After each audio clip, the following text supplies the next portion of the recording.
Thank you for joining us for another Movie Lingo discussion. I'm Eddie Lingo, and today I'm going to talk to you guys about Tomb Raider. Yes, it has been out for some time, but we're playing catch up.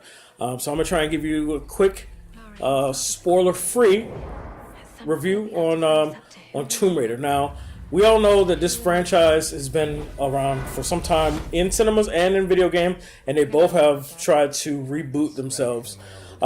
This story actually takes the success of the most recent video game and tried to reboot in theaters. So when I went into this thing, I went in watching thinking, well, they have everything they need. I played the video game, but the story actually cuts a lot out and takes kind of a different turn, and then of course they make the prize seem like it's something supernatural.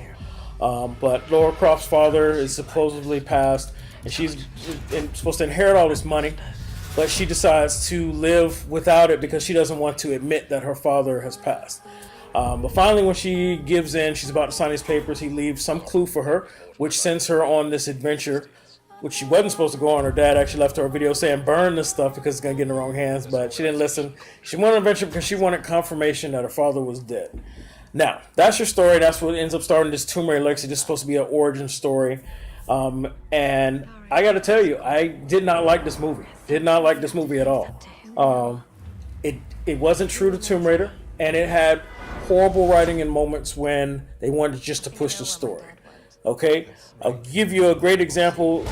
Lara Croft found this clue, and then she decided she needed to get money to go on this very sacred trip. This very hard trip on this island that nobody ever comes back from. And she needed the money to rent a boat. She needed the money to get there. Instead of signing the papers that would have given her millions and millions of dollars so she can then use those resources, she pawns the most valuable thing her father ever gave her. How stupid is that? Okay, it made me not want to watch the rest of the movie, but the person I was with, I didn't want to do that to him. Then I found out later on, they didn't even want to watch the rest of the movie after that. But there's so many moments of that, moments where they decide to fight for their life. A guy will knock out somebody with a gun, but then he'll run around with that same shovel against people with guns instead of picking up the gun the guy had. But then later in the movie, he gets smart after he already got shot, and then he picks up the gun. It's just stupid stuff. Lara Croft acts like she's so shocked when she kills somebody, but then 5 minutes later, she decides she has to go back and finish her dad's work, and she creates a bow and arrow on him when she was a kid and became good. Now she's killing people left and right. Like within 5 minutes, she was like, "Oh my God, I took a life." Next minute, she's super badass Lara Croft. This is a dumbass movie. Okay, if I had to rate it, I would give it a 3 out of 10. Okay, all right. So that's my rating. Tell me in the comments what you think. In my opinion, don't go watch it. I said I wasn't going to spoil stuff.